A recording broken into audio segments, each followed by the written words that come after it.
दोस्तों तो स्वागत है आप सभी का अपना स्टडी चैनल बाल स्टडी में। तो दोस्तों आज हम एक नया टॉपिक लेकर आए हैं, ठोस द्रव और गैस में अंतर। दोस्तों उसका अंतर आज हम उनके पदार्थ के गुण के आधार पर करें। तो दोस्तों देखिए, ठोस द्रव और गैस पदार्थ के तीन अवस्था, ठोस द्रव और गैस पदार्थ के तीन अवस्था। तो इन्हीं तीनों अवस्था के आज हम लोग अंतर बताएंगे। इन तीन अवस्था का आज हम लोग कैसे बताएंगे दोस्तों अंतर। तो देखिए दोस्तों, पदार्थ के तीन अवस्था का अंतर हम उनके गुण के आधार पर बताएंगे। तो देखिए, पदार्थ का पहला गुण क्या चीज़ है कि जो पदार्थ होता है उनके बीच अंतरानुक स्थान पाया जाता है। पदार्थ के बीच क्या चीज पाया जाता है? अंतरानुक स्थान। देखिए पहला गुण है पदार्थ के अंतरानुक स्थान पाया जाता है। देखिए पदार्थ के बीच में क्या चीज पाया जाता है? अंतरानुक स्थान पाया जाता है। ये देखिए पदार्थ के बीच में अंतरानुक स्थान, यानी कहने का मतलब दोस्तों कि जो पदार्थ के जो कण है उसके बीच में खाली स्थान पाया जाता है। क्या चीज पाया जाता है? खाली स्थान। उसी को हम लोग अंतरानुक स्थान कहते हैं।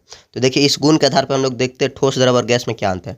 तो देखिए दोस्तों बताया जाता है क्या चीज कि ठोस में अंतरानुक स्थान बहुत कम होता है। ठोस में अंतरानुक स्थान क्या होता है? बहुत कम होता है। इसका कहने का मतलब ये हो गया दोस्तों, जो ठोस का कण है, ठोस का कण है जो बहुत पास पास होता है, इसका मतलब एकदम सटे हुए रहता है। यानी जो ठोस का कण होता है एकदम पास पास, यानी एकदम सटल सटल रहता है। उसके बाद बात करते हैं द्रव का। तो द्रव में जो अंतरानुक स्थान होता है ठोस से अधिक होता है।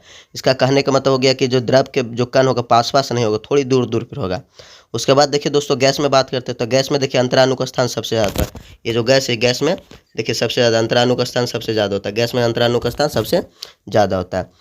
यानी कहने का मतलब है कि गैस का जो कण है बहुत दूर दूर पर, बहुत दूर दूर पर। जो द्रव है वो तो थोड़ी दूर पर होता है, मगर गैस का जो कण है वो बहुत दूर दूर पर होता है। और जो ठोस का कण है सब एकदम पास में, एकदम एकदम सटल सटल होता है, एकदम एकदम पास पास में होता है ठोस के। तो देखिए पहला गुण अंतरानुक स्थान के आधार पर ठोस द्रव और गैस में देख लिया अंतर। अब दूसरा देखिए गुण क्या चाहिए? अंतरानुक आकर्षण बल। यानी दोस्तों देखिए, जो पदार्थ होता है, पदार्थ के कण के बीच में एक आकर्षण बल पाया जाता है। पदार्थ के कण के बीच में क्या चीज पाया जाता है? आकर्षण बल। तो देखिए वो आकर्षण बल को हम लोग अंतरानुक आकर्षण बल कहते हैं। तो देखिए इस गुण के आधार पर हम लोग ठोस द्रव और गैस में अंतर देखते हैं। तो देखिए क्या चीज बोला, जो ठोस में अंतरानुक आकर्षण बल होता है सबसे अधिक होता है।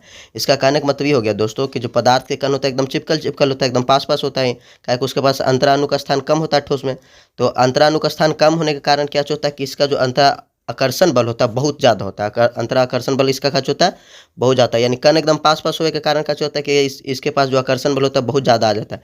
इसलिए ठोस के पास अंतरानुकर्षण बल सबसे ज़्यादा होता है, जबकि द्रव के पास अंतरानुकर्षण बल थोड़ा कम होता है। ठोस के मुकाबले में क्या होता है? थोड़ा कम होता है। और गैस में बता रहा है नगण्य, यानी कहने का मतलब नहीं के बराबर। नगण्य कहने का मतलब नहीं के बराबर, यानी गैस में अंतरानुक आकर्षण बल नहीं के बराबर होता है।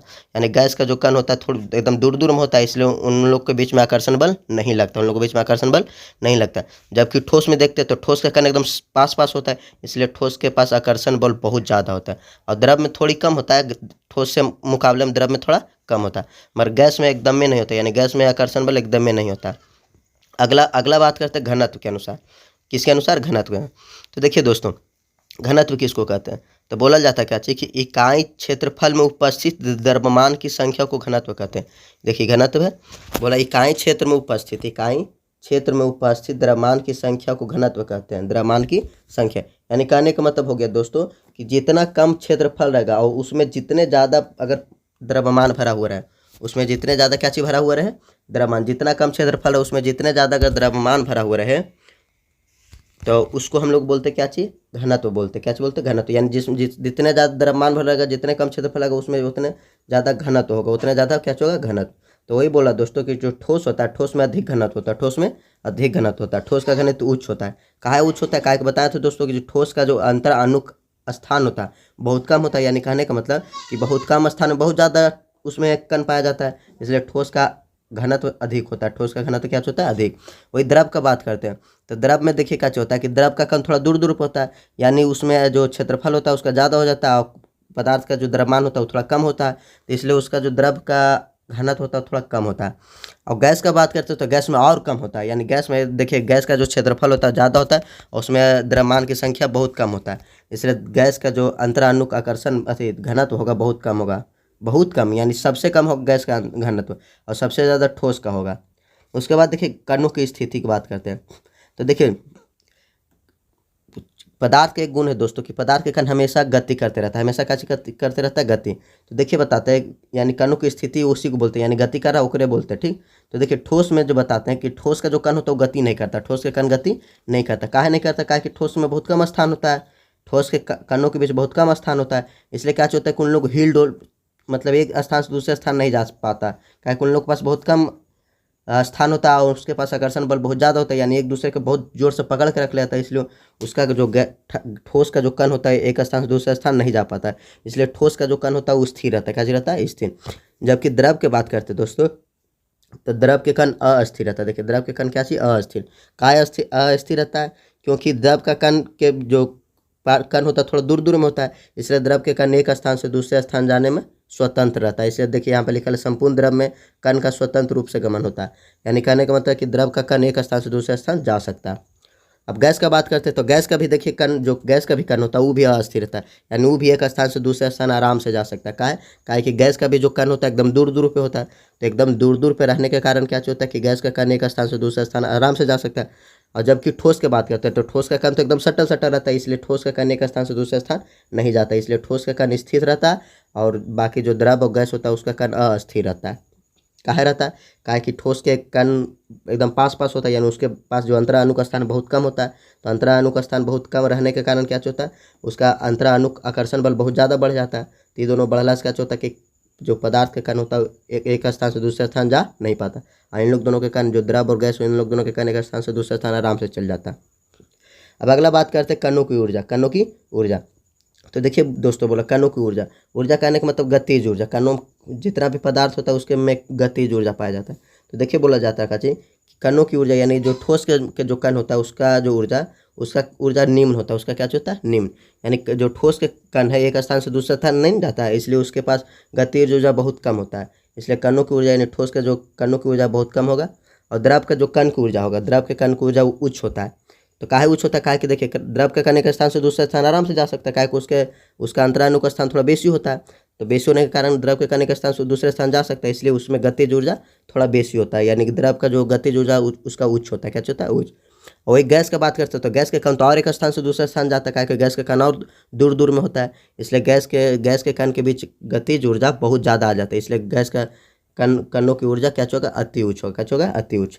अब आकृति और आयतन की बात करते हैं। आकृति कहने का मतलब आकार, आकृति कहने का मतलब दोस्तों आकार। देखिए आप आकृति और आयतन की बात कर रहे हैं तो देखिए आकृति में जो ठोस का आकृति होता है वो निश्चित होता है। क्या होता है? निश्चित होता है। जबकि द्रव की आकृति अनिश्चित रहता है। आकृति किंतु निश्चित आयतन। देखिए जो द्रव का आकृति और आयतन दोनों निश्चित होता है, यानी जो द्रव का जो आकार होता है वो भी फिक्स रहता है और आयतन भी फिक्स रहता है। आयतन करने का मतलब दोस्तों जितना जगह घेरे, तो जो ठोस होता है उसका आकार और आयतन दोनों फिक्स रहता है। जबकि द्रव की बात करते हैं तो द्रव का देखिए उसका आकार चेंज होता है, द्रव जो भी बर्तन में जाता है उसका बर्तन का आकार धर लेता है, पर उसका आयतन सेम फिक्स रहता है। उसके बाद देखिए दोस्तों बात करते हैं इसका गैस के आकृति और आयतन की। तो देखिए गैस के आकृति और आयतन दोनों चेंज हो जाता है, गैस का आकृति और आयतन दोनों चेंज हो जाता है। अब देखिए बात करते हैं संप्रियता का। किसका बात करते हैं? संप्रियता का। तो देखिए दोस्तों संप्रियता कहने का मतलब होता है क्या चीज कि पदार्थ के जो कण होता है उसको दबाला से क्या हो जाए? वो छोटा हो जाए, यानी पदार्थ का साइज क्या हो जाएगा? छोटा, यानी दाबने पर क्या हो जाए? दब जाए। तो देखिए क्या चीज बोला दोस्तों, जो ठोस होता है ठोस को हम लोग दबाते हैं तो नहीं दबता। काहे नहीं दबता? काहे कि देखिए ठोस का जो अंतरा अणु का स्थान होता है, जो ठोस का अंतरा अणु का स्थान होता है वो क्या होता है? बहुत कम होता है, यानी कहने का मतलब ठोस के कणों के बीच में बहुत कम खाली स्थान होता है। तो इतना कम होता है कि उसको हम लोग और दबा के सोचेंगे उसका अंतराणु का स्थान को और कम करें, अंतराणु का स्थान कम होने पर कोई चीज़ दबेगा। ठीक, तो देखिए ठोस के जो अंतराणु का स्थान बहुत कम पहले से रहता है, हम लोग सोचेंगे उसको और कम करने के लिए तो नहीं हो पाता, काहे कि उसका कम बहुत पहले ही से रहता है। तो इसलिए ठोस जो संप्रियता की बात करते हैं अगर ठोस में, तो ठोस बहुत कम संप्रिय होता है। वही द्रव की तुलना में जो द्रव की बात करते हैं तो द्रव की तुलना में जो द्रव की जो संप्रियता होगा ठोस से थोड़ा अधिक होता है। ठोस से थोड़ा क्या होता है? अधिक, यानी क्या कि द्रव के जो कण होता है थोड़ा दूर दूर में होता है, तो उसको हम लोग थोड़ा सा दाब के सटा सकते हैं, यानी उसको हम लोग संप्रियता कर सकते हैं, यानी ठोस की तुलना में जो द्रव की संप्रियता थोड़ा अधिक होता है। वही गैस की बात करते हैं दोस्तों, तो देखिए गैस के कण तो एकदम दूर दूर में होता है, बताया था ना कि गैस के कण क्या होता है? एकदम दूर दूर में होता है। तो एकदम दूर दूर में होने के कारण क्या होता है कि गैस को हम लोग जितना चाहे उतना दबा सकते हैं, गैस को हम लोग जितना चाहे उतना दबा सकते हैं। तो देखिए गैस को हम लोग जितना चाहे उतना क्या कर सकते हैं? दबा सकते हैं। तो यानी गैस का जो कण होता है बहुत दूर दूर में होता है, इसलिए गैस का संप्रियता सबसे अधिक होता है, गैस का संप्रियता सबसे अधिक होता है। दोस्तों देखिए इसका क्वेश्चन कैसे पूछा जाएगा, ये ठोस द्रव और गैस में अंतर लिखना था। तो दोस्तों ठोस द्रव और गैस में अंतर लिखने के लिए क्या कीजिएगा कि जो गुण है उनके गुण के आधार पर ठोस द्रव और गैस में आप अंतर लिख लीजिए। इसका देखिए क्वेश्चन दोस्तों हमेशा एग्जेक्टिव विषय में पूछता है कि बताइए कि सबसे कम अंतराणु का स्थान किस में होगा? ठोस में होगा या द्रव में होगा या गैस में होगा? तो देखिए सबसे कम अंतराणु का स्थान ठोस में होता है।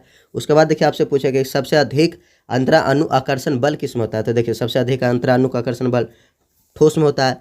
देखिए इसको घुमा के भी पूछ सकता है कि सबसे अधिक अंतराणु का स्थान किस में होगा, तो गैस में होगा सबसे अधिक अंतराणु का स्थान। वही पूछा कि सबसे अधिक अंतराणु आकर्षण बल किसके पास होगा, तो ठोस के पास होगा। वही पूछ देगा कि सबसे कम अंतराणु का आकर्षण बल किसके पास होगा, तो गैस के पास होगा। क्या है कि देखिए गैस के पास अंतराणु का आकर्षण बल क्या चाहिए, एकदम नगण्य, एकदम ये नगण्य करने का एकदम नहीं के बराबर। देखिए नहीं के बराबर है ना। उसके बाद देखिए पूछेगा आपसे घनत्व के बारे में कि सबसे ज़्यादा घनत्व किसका होता है, ठोस का होता है या द्रव का होता है, गैस का होता है। तो देखिए सबसे ज़्यादा घनत्व किसका है, ठोस का। देखिए ऊँच है ना। वही पूछा कि सबसे कम घनत्व किसका होता है, तो देखिए गैस का होता है। अब अगर संप्रियता की बात करते हैं दोस्तों, तो देखिए पूछेगा कि सबसे अधिक संप्रियता कौन सा होता है, ठोस होता है, द्रव होता है कि गैस होता है। तो सबसे अधिक संप्रियता आपका गैस होता है, क्या कि सबसे ज़्यादा हम लोग गैस को दबा सकते हैं। किसको दबा सकते हैं, गैस को। वही पूछा कि सबसे कम हम लोग किसको, यानी सबसे कम संप्रियता किसकी होती है, तो ठोस की होती है। किसकी होती है दोस्तों, ठोस की। तो दोस्तों देखिए क्वेश्चन इसी प्रकार से पूछ सकता है। और देखिए इससे क्वेश्चन बहुत सारा बनता है। जैसे अब कणों की ऊर्जा की अगर बात करते हैं तो पूछ लेगा दोस्तों कि सबसे ज़्यादा कण की ऊर्जा किसके पास होता है, ठोस के पास, कि द्रव के पास, कि गैस के पास। तो देखिए सबसे ज़्यादा कणों की ऊर्जा किसके पास होता है, गैस के पास होता है। किसके पास होता है, गैस के पास। देखिए यहाँ पर लिखा है ना, अति उच्च। वही आपसे पूछ दे कि सबसे कम कणों की ऊर्जा किसके पास होती है, तो ठोस के पास होती है। वही आपसे पूछ दे कि मीडियम में किसके पास रहती है, तो मीडियम में देखिए द्रव के पास रहती है। अगर कणों की स्थिति की अगर बात करते हैं दोस्तों, तो देखिए कणों की स्थिति की बात किया जाए तो देखिए सबसे ज़्यादा पूछेगा कि सबसे स्थिर कण किसका किसका होता है। सिंपल में पूछे यही क्वेश्चन कि स्थिर कण किसका होता है, तो ठोस का होता है। स्थिर कण किसका होता है, ठोस का। वही आपसे अगर पूछ दे कि अस्थिर कण किसका होता है, ठोस का होता है कि द्रव का होता है कि गैस का होता है, कि द्रव और गैस दोनों का होता है, तो इसका आंसर हो जाएगा दोस्तों द्रव और गैस दोनों का। कि देखिए द्रव का भी कण अस्थिर है और गैस का भी कण अस्थिर है। तो दोस्तों अगर इस टॉपिक में आपको समझ में आया होगा तो धन्यवाद दोस्तों। और अगर टॉपिक अगर जहाँ नहीं समझ में आया उसको कमेंट करके बताइए कि हमको यहाँ नहीं समझ में आया।